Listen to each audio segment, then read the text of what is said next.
सुमन के बेटे की अभी अभी शादी हुई थी। सुमन अपनी बहू घर में लाकर बहुत खुश थी और खुश होती भी क्यों ना, आखिर उसकी बहू सर्वगुण संपन्न संस्कारी जो थी। ऐसे ही एक दिन सब साथ में नाश्ता कर रहे होते हैं। तभी सुमन और उसका पति विनोद अपनी बहू राधा और बेटे अमर से बोलते हैं, अमन बेटा, तुम दोनों की नई नई शादी हुई है तो तुम दोनों हनीमून पर क्यों नहीं जाते? पर माँ जी, घर में हमारे अलावा आप दोनों की देखभाल करने वाला कोई नहीं है। हम आप दोनों को अकेला छोड़कर हनीमून पर कैसे जा सकते हैं? अभी तुम्हारे सास ससुर इतने बूढ़े नहीं हुए हैं कि अगर उनके बहू बेटे घर से कुछ दिनों के लिए कहीं चले जाएं तो वो अकेले घर में रह ना सके। इसीलिए तुम दोनों हमारी फिक्र मत करो और आराम से हनीमून पर जाओ। जब से तुम्हारी शादी हुई है ना, तब से तुम दोनों एक भी बार अकेले कहीं गए नहीं हो। ठीक है माँ, अगर आप और पापा यही चाहते हैं तो मैं और राधा कुछ दिनों के लिए शिमला हनीमून के लिए चले जाएंगे। अब सुमन और विनोद के कहने पर अगले ही दिन अमर राधा को लेकर शिमला हनीमून के लिए चला जाता है। अब घर पर सुमन और विनोद बिल्कुल अकेले थे। बहुत दिनों बाद वो दोनों इस तरह से अकेले साथ में थे, इसलिए वो दोनों अकेले बैठकर अपनी पुरानी यादों को ताजा करते हैं। और विनोद सुमन के लिए एक कैंडल लाइट डिनर प्लान करता है और अपनी बीवी से बोलता है, सुमन, आज कितने सालों बाद इस तरह हम दोनों एक साथ बैठे हैं।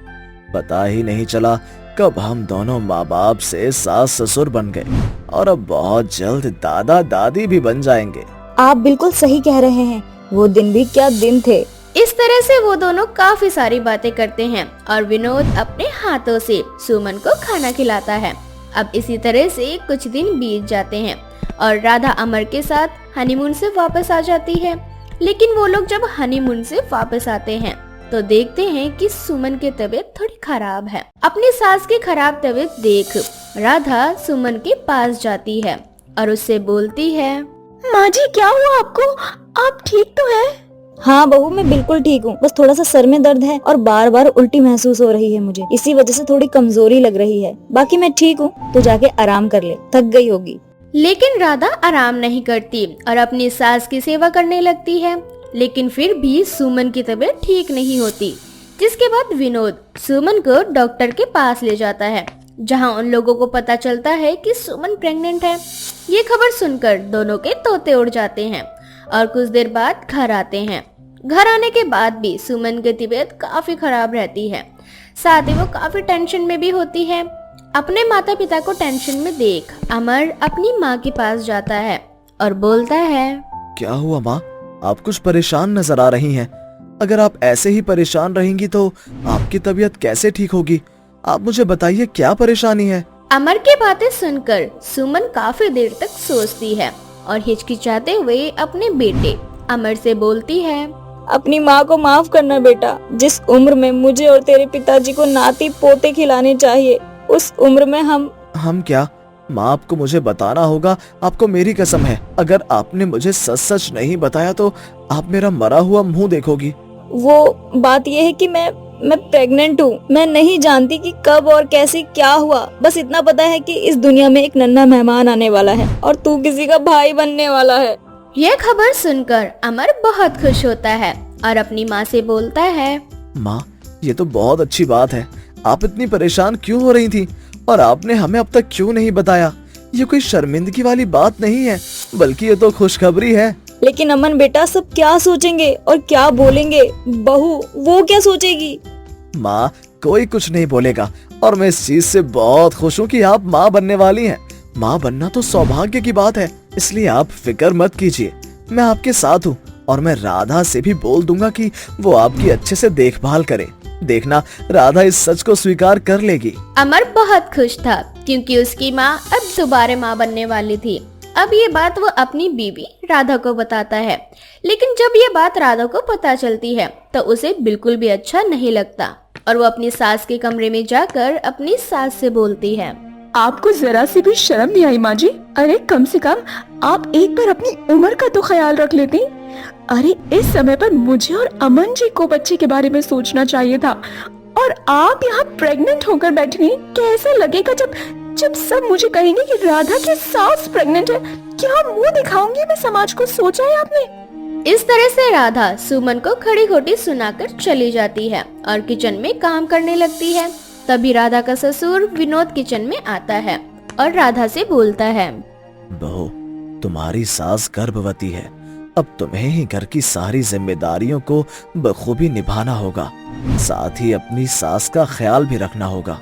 माफ करिएगा ससुर जी, पर ये सब कुछ मुझसे नहीं होगा। गुल आप दोनों ने खिलाए हैं तो इसकी भरपाई भी आप दोनों ही कीजिए। मुझसे किसी की सेवा नहीं हो पाएगी। आखिर आप दोनों ने हमें हनीमून शायद इसीलिए भेजा था ताकि हमारे जाने के बाद अकेले घर में आप दोनों रास लीला रचा सके, परंतु आप दोनों का रचाए हुई रास लीला किसी से छुप नहीं सकी। बहू, चिल्लाइए मत ससुर जी, मुझे भी आता है। इस तरह से राधा वहाँ से चली जाती है, लेकिन अपनी बहू का ये रूप देखकर विनोद दंग रह जाते हैं। तो वहीं अमर बहुत खुश था, इसलिए वो जब भी शाम को घर आता तो अपनी माँ के लिए कुछ न कुछ लेकर आता और इसी तरह से कुछ दिन बीत जाते हैं। अब राधा जब भी घर से बाहर जाती है तो लोग उसे ताने दिया करते और राधा से ये ताना बर्दाश्त नहीं होता। जिसके बाद एक दिन राधा अमर से बोलती है, मैं नहीं जानती कि तुम लोगों के ताने सुनते हो या नहीं, पर मुझसे अब और ताने बर्दाश्त नहीं होते। अभी भी मौका है, तुम माँ जी से जाकर कहो कि वो इस बच्चे को गिरा दें।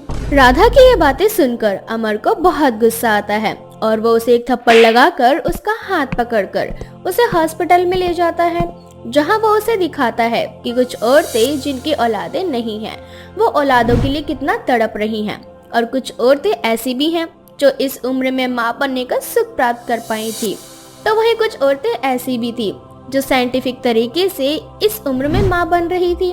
ये सब देखकर राधा की आंखें खुली की खुली रह जाती है और राधा से अमर बोलता है, बच्चे का दुख क्या होता है राधा, ये तुम्हें अभी नहीं पता चलेगा क्योंकि तुम अभी माँ नहीं बनी हो। पर अगर इसी तरह से तुम और कुछ साल तक माँ नहीं बन पाई तो असली ताना क्या होता है तब तुम्हें समझ आएगा। अभी लोगों का काम है बोलना, इसलिए वो कह रहे हैं, परंतु जब तुम बेऔलाद रह जाओगी तब मोहल्ले वालों की आदत बन जाएगी तुम्हें ताने देने की।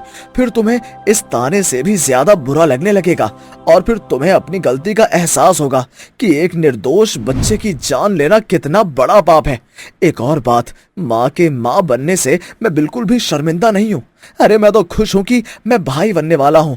बहुत जल्द इस दुनिया में मेरा छोटा भाई आने वाला है और तुम्हें भी खुश होना चाहिए, परंतु तुम बाकी लोगों में शामिल होकर मेरी माँ को कोस रही हो। अमर की बातें सुनकर और हॉस्पिटल में लोगों को बच्चों के लिए तड़पता हुआ देख राधा की आंखें खुल जाती है और वो घर आकर अपने सास ससुर से माफी मांगती है।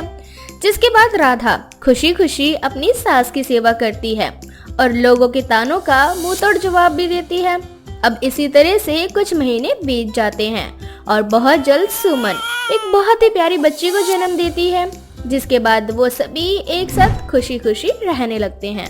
नीलम अपने पति सूरज, सास रुक्मणी के साथ रहा करती थी। नीलम का शुरू से ही सपना था कि वो भी अपने दोस्तों की तरह शहर में जाकर बसे, पर उसकी शादी तो एक गांव में हुई थी, वो भी एक गांव के लड़के से जो गांव में रहकर ही काम किया करता था। ऐसे ही एक दिन सूरज, मैं क्या सोच रही थी कि आप शहर जाकर नौकरी करो। आप शहर में जाकर नौकरी करोगे तो हमारा भी खुद का घर शहर में हो जाएगा और फिर हम माँ के साथ शहर में अच्छे से रह पाएंगे। हमारे पास भी शहर की सारी चीजें होंगी। गांव में इतनी अच्छी अपॉर्चुनिटी नहीं है जिस वजह से आपको कोई ढंग का काम नहीं मिल रहा और आज भी हम वहीं के वहीं हैं। नीलम, शहर में कुछ नहीं रखा है। शहर सिर्फ एक चकाचौंध भरी दुनिया है जिसकी चकाचौंध में इंसान गुम हो जाता है और मैं अपनी मिट्टी से दूर नहीं होना चाहता। और तुम्हें जो चाहिए मुझे बताओ, मैं पूरी कोशिश करूंगा तुम्हें वो सब देने की जो तुम्हें चाहिए। अगर ऐसा है सूरज, तो आपने अपनी बहन की शादी गांव में क्यों नहीं करवाई? आपने अपनी बहन की शादी तो शहर में करवा दी, उसी शहर में जिसे आप चकाचौंध भरी दुनिया कह रहे हो। अगर आपकी बहन के लिए शहर गांव से अच्छा है तो मेरे लिए खराब क्यों है? नीलम, वो मेरी बहन रुबीना की किस्मत थी, इसलिए ना चाहकर भी उसकी शादी शहर में हुई और वो आज शहर में खुशहाल जिंदगी जी रही है। और ये तुम्हारी किस्मत है कि तुम्हारी शादी गांव में रहने वाले लड़के से हुई। अब मुझे इस बारे में कोई बात नहीं करनी है, इसलिए मुझे काम पर जाने दो, ऑफिस के लिए लेट हो रहा हूँ। पर सूरज, नीलम बेचारी बोलती ही रह जाती है और सूरज वहाँ से चला जाता है। अब ऐसे ही कुछ दिन बीत जाते हैं और जब भी नीलम अपनी फ्रेंड से वीडियो कॉल पर बात करती तो उसे बड़ा ही गंदा लगता, ये कहते हुए कि वो आज भी गांव में है जहां किसी भी तरह की कोई फैसिलिटीज नहीं है। अब इसी तरह से कुछ दिन बीत जाते हैं और एक दिन शहर से नीलम की ननद रुबीना आती है। ओह हेलो भाभी, आप कैसी हैं? आ गई मेरे घर अपने शहर की तारीफ करने के लिए। खैर अब शहर से आई है नंदन जी तो स्वागत तो करना ही पड़ेगा। ना चाहते हुए भी नीलम मुंह बनाकर रुबीना की बातों का जवाब देती है। मैं बिल्कुल ठीक हूँ, तुम बताओ तुम्हारे शहर का क्या हाल है? आखिर तुम यहाँ अपने शहर की तारीफ करने ही आई होगी ना? नहीं नहीं भाभी, आपको ऐसा लगता है कि आपके ननद शहर से गांव आते इसीलिए ताकि वो अपनी तारीफ और आपकी बुराई कर सके। पर ऐसा नहीं है भाभी, इनफैक्ट मैं तो इस बार बहुत खुश हो गया हूँ आकर। आखिर ऐसा क्या मिल गया इस बार गांव की मिट्टी में जो तुम इतनी खुश हो? कहीं तुम्हें कोई खजाना तो नहीं मिल गया? नहीं भाभी, इस बार मुझे खजाना नहीं अपना बचपन मिल गया। अपने गांव आकर मैं बहुत खुश हूँ। भैया इस बार गांव में काफी बदलाव आ गया है, गांव में काफी तरक्की हो गई है। पहले जब मैं शहर से गांव आती थी तो यहाँ की सारी रोड टूटी हुई होती थी, हर जगह मिट्टी, धूल और गंदगी भरी हुई थी, पानी का निकास नहीं था, यहाँ तक कि मीठे पानी की व्यवस्था और शौचालय भी नहीं थे। पर इस बार गांव में सभी रोड बन चुके हैं, धूल मिट्टी गायब हो चुकी है, नालियाँ बन चुकी हैं। गांव को देखकर मैं बिल्कुल हैरान हो गई। मुझे तो ऐसा लग रहा है जैसे मैं किसी गांव नहीं बल्कि अपने ही शहर आ गई हूँ। अगर ऐसा है ननन जी तो आप गांव में आकर क्यों नहीं बस जाती? हाँ बस जाती भाभी, अगर मेरा ससुराल शहर में ना होता तो। ये सब तो एक बहाना है ननन जी। नीलम के तीखे बोल सुनकर सूरज नीलम को आंख दिखाता है और नीलम चुप हो जाती है, जिसके बाद रुबीना अपने शहर की तारीफें करना शुरू कर देती है। और इसी बीच सूरज नीलम से कहता है, नीलम मैं देख रहा हूँ जब से रुबीना शहर से आई है तुम बस उससे बात ही कर रही हो और मैं चुपचाप तुम दोनों की बातें सुन रहा हूँ। रुबीना को आए अब काफी समय हो चुका है, वो थक चुकी है, माँ तो किचन में काम कर नहीं सकती, इसलिए तुम्हें जाना ही होगा रुबीना के लिए खाना बनाने। तो अब जल्दी से कुछ बना लो, आखिर शहर से तुम्हारी ननद आ जा रही है और वैसे भी तुम शहर की इतनी नॉलेज लेकर बैठी हो, ये सब रुबीना की ही देन है। तो अब जाओ और जाकर रुबीना के लिए कुछ लेकर आओ। अब नीलम मुंह बनाकर वहाँ से चली जाती है। उनके जाने के बाद रुक्मणी रुबीना को गले से लगाती है और उससे कहती है, मैं नहीं जानती थी रुबीना कि तेरा शहर कितना बड़ा और सुंदर है। मैं बस इतना जानती थी कि मेरी बेटी शहर में बहुत खुश है और जहाँ मेरे बच्चे खुश रहेंगे उनकी खुशी देखकर तो मुझे बहुत खुशी मिलेगी। माँ अगर ऐसी बात है तो आप और भैया भाभी को लेकर शहर क्यों नहीं आ जाती? आप लोग वहीं सेटल हो जाइए। भैया गांव में आपके काम की वो वैल्यू नहीं है जो शहर में है। भाभी मुझसे भले ही जलती हो और मैं भाभी से, पर मैं भी चाहती हूँ कि आप लोग शहर में आकर बसे। और भाभी का कहना कुछ भी गलत नहीं है, हर इंसान चाहता है भैया कि वो तरक्की करे और आगे बढ़े। नीलम के जाने के बाद रुक्मणी खुद अपने भैया और माँ को समझाती है कि वो शहर आ जाए, और जब ये बात नीलम सुनती है तो उसे अपनी गलती का एहसास होता है। मैं रुबीना से कितना जल्दी रही और वो जब भी शहर से गांव आई तो मैंने यही चाहा कि वो 1-2 दिन के अंदर चली जाए ताकि मेरे सामने शहर की तारीफ ना करे। पर मुझे क्या पता था कि रुबीना यहाँ पर हर बार आकर सूरज को समझाती है। मुझसे बहुत बड़ी गलती हो गई। अब मैं अपनी गलती को जरूर सुधारूंगी और जब भी रुबीना आएगी उसका दिल से स्वागत करूंगी। बस फिर अब क्या था, अब जैसे ही नीलम को सच का पता चलता है उसके हाव भाव बदल जाते हैं और वो अपनी शहर से आई नंद की खूब सेवा पानी करती है। ये सब देखकर रुबीना भी अपनी भाभी से बहुत खुश होती है और जाते जाते नीलम के सामने अपने माँ और भाई से कहती है, माँ भैया भाभी इस बार आप जरूर शहर आने की सोचना। मैं आप तीनों का इंतजार करूंगी और मैं सच में चाहती हूँ कि मेरा मायका शहर में आए ताकि मैं भी अपने मायके वालों से जब चाहे मिल सकूं। अच्छा भैया मैं चलती हूँ। इस तरह से रुबीना शहर चली जाती है। रुबीना के जाने के बाद नीलम सूरज से बात करती है और इस बार सूरज भी मना नहीं कर पाता। अच्छा ठीक है नीलम, हम चलेंगे, पर उससे पहले मैं अकेले शहर जाऊंगा। जब शहर में मेरी नौकरी लग जाएगी और हमारे रहने का बंदोबस्त हो जाएगा तब मैं गांव आकर तुम्हें और माँ को अपने साथ ले जाऊंगा। इतने दिनों तक तुम्हें माँ का अच्छे से ख्याल रखना होगा।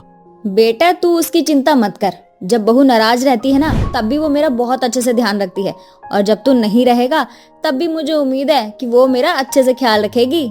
अब सूरज शहर के लिए चला जाता है और सूरज के जाने के बाद नीलम अपनी सास का ख्याल अपनी माँ से भी ज्यादा रखती है। कुछ महीनों बाद सूरज गांव आता है और अपनी माँ और नीलम को शहर ले जाता है, जिसके बाद वो सब शहर में हंसी खुशी रहने लगते हैं। नीलम अपने पति सूरज, सास रुक्मणी के साथ रहा करती थी। नीलम का शुरू से ही सपना था कि वो भी अपने दोस्तों की तरह शहर में जाकर बसे, पर उसकी शादी तो एक गांव में हुई थी, वो भी एक गांव के लड़के से जो गांव में रहकर ही काम किया करता था। ऐसे ही एक दिन सूरज, मैं क्या सोच रही थी कि आप शहर जाकर नौकरी करो। आप शहर में जाकर नौकरी करोगे तो हमारा भी खुद का घर शहर में हो जाएगा और फिर हम माँ के साथ शहर में अच्छे से रह पाएंगे। हमारे पास भी शहर की सारी चीजें होंगी। गांव में इतनी अच्छी अपॉर्चुनिटी नहीं है, जिस वजह से आपको कोई ढंग का काम नहीं मिल रहा, और आज भी हम वहीं के वहीं हैं। नीलम, शहर में कुछ नहीं रखा है।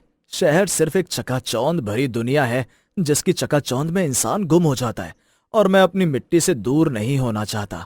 और तुम्हें जो चाहिए मुझे बताओ, मैं पूरी कोशिश करूंगा तुम्हें वो सब देने की जो तुम्हें चाहिए। अगर ऐसा है सूरज, तो आपने अपनी बहन की शादी गांव में क्यों नहीं करवाई?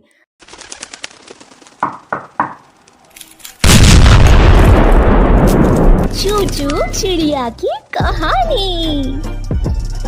सुंदरबन जंगल में चिंकी चिड़िया अपनी सास सुंदरी कौवी और पति बंटी कबूतर के साथ रहा करती थी।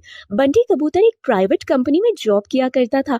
उसकी शादी को कई महीने गुजर चुके थे, लेकिन वो अपनी पत्नी चिंकी चिड़िया को कहीं बाहर घुमाने नहीं ले गया था। एक दिन चिंकी चिड़िया अपने पति बंटी कबूतर से कहती है, बंटी जी, आप शादी के बाद मुझे कहीं भी बाहर घुमाने नहीं लगे। ऐसे करो, आज हाफ डे लेकर जल्दी कर आ जाना, हम मेले में घूमने चलेंगे। ठीक है चिंकी, मैं जल्दी कर आ जाऊंगा, तुम तैयार रहना। इतना कहकर वो अपने काम पर चला जाता है। आज वो बहुत खुश था। हाफ डे लेकर घर वापस लौट ही रहा था कि रास्ते में एक फूल बेचने वाला चिंटू तोता दिखाई देता है। फूल ले लो, फूल, ताजे ताजे फूल, खूबसूरत खूबसूरत फूल। अरे कितने खूबसूरत खूबसूरत फूल है। एक काम करता हूँ, चिंकी चिड़िया के लिए एक फूल खरीद लेता हूँ, वो फूल देखकर बड़ी खुश हो जाएगी। वैसे भी उसे आज तक मैंने तोहफे में तो कुछ दिया नहीं है। अरे तोते भाई साहब, जरा मेरी पत्नी के लिए एक सुंदर सा फूल दे दो। ये लीजिए भाई साहब, आपकी पत्नी के लिए ये फूल ले लीजिए। इस फूल को देखकर आपकी पत्नी बहुत खुश हो जाएगी। कितने पैसे हुए भाई साहब? 50 रुपए हो गए। पैसे देकर बंटी कबूतर फूल लेकर घर की तरफ खुशी खुशी जा ही रहा होता है कि तभी एक तेज रफ्तार सी कार आ रही होती है और वो बंटी कबूतर को कुचल देती है और मौके पर ही उसकी मौत हो जाती है। ये दुखद खबर जैसे ही बंटी के घर पहुंचती है, वैसे ही बंटी कबूतर के घर में रोना पीटना शुरू हो जाता है। हे भगवान, ये तूने क्या किया? तूने मुझसे मेरा पति छीन लिया, तूने मेरी जिंदगी के मुझसे सारी खुशियां छीन लिया। अब मेरा जीने का क्या फायदा? अच्छा ही होगा कि तू मुझे उठा ले। बंटी जी, आप मुझे छोड़कर चले गए और मैं आपके बिना कैसे जीऊंगी? गुस्से से चिंकी से कहती है, डायन करम जली चुड़ैल कही कि मेरे बेटे को खा गई। नाश पीटी, अगर तू आज मेरे बेटे से मेले में घूमने की जिद ना करती तो आज मेरा बेटा जिंदा होता। तेरी वजह से मेरे बेटे की मौत हुई है। अब तू भगवान के सामने झूठे आंसू बहा रही है। जब मेरा बेटा ही नहीं रहा इस दुनिया में तो मैं तुझे इस घर में रखकर क्या करूंगी? हाँ, तूने मेरी दुनिया को उजाड़ दिया। अब तू भी चल, निकल यहाँ से, निकल करम जली। माँ जी, आप ये कैसी बातें कर रहे हैं? इसमें मेरी क्या गलती? मैंने कभी भी बंटी कबूतर का बुरा नहीं चाहा। मुझे आज ऐसा दिन देखना पड़ेगा, मैंने तो कभी सपने में भी नहीं सोचा था। आप मुझे घर से बाहर मत निकालिए, मैं कहाँ जाऊंगी? आपके सिवा मेरा इस दुनिया में और कोई नहीं है माँ जी। ये सब देखकर सुंदरी कौवी की सहेली बबली कबूतरी सुंदरी कौवी को समझाने लगी। अरे सुंदरी, तू क्या कह रही है? भला अपनी बहू के साथ ऐसा व्यवहार कौन करता है? अगर बंटी कबूतर तेरा बेटा था तो इसका भी तो पति था। जो ये सब कुछ हुआ, इसमें चिंकी की क्या गलती? ये बेचारी अब कहाँ जाएगी? तेरे सिवा इस दुनिया में इसका है ही कौन? बबली तू चुप कर, यह हमारे घर का मामला है, तू मुझे मत समझा। जब मेरा बेटा इस दुनिया में नहीं रहा तो मैं इसको अपने घर में रखकर अचार थोड़ी ना डालूंगी। अब इसका मुझसे कोई रिश्ता नहीं, आज से ये भी मेरे लिए मर गई। सुंदरी कौवी किसी भी कीमत पर चिंकी चिड़िया को अपने घर में नहीं रखना चाहती थी। थक हार कर चिंकी चिड़िया घर छोड़कर चली जाती है। वो उड़ते उड़ते अपने घर से काफी दूर आ जाती है। तभी उसे कालू कौवा चूड़ी बेचता हुआ दिखाई देता है। चूड़ियां ले लो, चूड़ियां, खूबसूरत खूबसूरत सस्ती सस्ती चूड़ियां। चिंकी चिड़िया कालू कौवे के पास जाती है। चिंकी को देखकर कालू कौवा कहता है, मेम साहब क्या हुआ, आपको कोई चूड़ी चाहिए क्या? बताओ आपको कौन सी चूड़ी पसंद आ रही है? नहीं नहीं, मुझे कोई चूड़ी नहीं चाहिए। मैं चूड़ी किसके लिए पहनूं? मेरा तो पति ही इस दुनिया में नहीं रहा। मैं तो एक विधवा बेसहारा चिड़िया हूँ। मेरे पति की मौत के बाद मेरी सास ने मुझे घर से बाहर निकाल दिया। अब मेरे पास रहने के लिए कोई जगह नहीं। कब से इधर उधर भटक रही हूँ। क्या तुम मुझे रहने के लिए कोई जगह बता सकते हो? अरे मेम साहब, आप इतनी परेशान क्यों हो रही? आप मेरे घर में रह सकती हैं। मैं अभी कुंवारी हूँ और आपकी तरह बेसहारा ही हूँ। उसके बाद चिंकी चिड़िया कालू कौवे के घर रहने लगती है। ऐसे ही कुछ दिन गुजर जाते हैं। चिंकी चिड़िया की मासूमियत देखकर कालू कौवा चिंकी चिड़िया से प्यार करने लगता है और उससे शादी कर लेता है। कालू कौवे से शादी के बाद चिंकी चिड़िया भी धीरे धीरे कालू कौवे को पसंद करने लगती है और एक बार फिर से चिंकी चिड़िया के जीवन में खुशियां लौट आती हैं। एक दिन चिंकी चिड़िया अपने पति कालू कौवे के साथ बाजार जा रही होती है। रास्ते में वो देखती है कि उसकी सास सुंदरी कौवी सड़क किनारे बैठकर भीख मांग रही है। साहब कुछ पैसे दे दो। साहब आपका भगवान भला करेगा, मैं कब से भूखी हूँ। अगर आप पैसे दोगे तो ये गरीब आपके पैसों से खाना खरीद कर खा लेगी और उसको पेट भर जाएगा। अपनी सास को इस तरह भीख मांगता देख चिंकी चिड़िया को सुंदरी कौवी पर बड़ा तरस आता है और वो अपनी सास के पास जाकर कहती है, माँ जी आप यहाँ पर ऐसे भीख क्यों मांग रही हैं? अपनी बहू को सामने देखकर सुंदरी कौवी की आंख भर आती है और वो कहती है, बहू मुझे माफ कर दे। मैंने तेरे साथ बहुत गलत किया। मैंने तुझे जिस दिन से घर से बाहर निकाला उसके कुछ दिनों बाद मकान मालिक ने किराया ना देने की वजह से मुझे भी घर से निकाल दिया। तेरे जाने के बाद मैं बिल्कुल बेसहारा हो गई। जरूर भगवान मुझे मेरी गलती की सजा दे रहा है जो आज ये मेरा हालत है। बहू तू मुझे माफ कर दे। माँ जी आप फिक्र मत कीजिए, अब मैं आ गई हूँ, आप मेरे साथ चलिए। आज से आप मेरे साथ रहेंगी। और ये रहे मेरे पति कालू जी, आप इनसे मिलिए। इन्होंने मुझसे दूसरी शादी की है। सुंदरी कौवी कालू कौवे से मिलती है और अपनी बहू के जीवन में एक बार फिर से खुशियां देखकर बहुत खुश होती है। उसके बाद चिंकी चिड़िया अपनी सास सुंदरी को अपने घर ले जाती है और सभी के साथ एक बार फिर से खुशहाल जीवन बिताने लगती है। दोस्तों ये थी हमारी आज की कहानी। दोस्तों क्या आप बता सकते हैं चिंकी चिड़िया जब बाजार जा रही होती है तो उसे रास्ते में कौन मिलता है? दोस्तों अगर आपको पता है तो आप अपना आंसर हमें कमेंट सेक्शन में कमेंट करके जरूर बताएं। साथ ही वीडियो को लाइक जरूर करें और अपने दोस्तों के साथ शेयर करें। ऐसी ही मजेदार कहानियां रोजाना देखने के लिए मेरे चैनल को सब्सक्राइब करना बिल्कुल भी ना भूलें।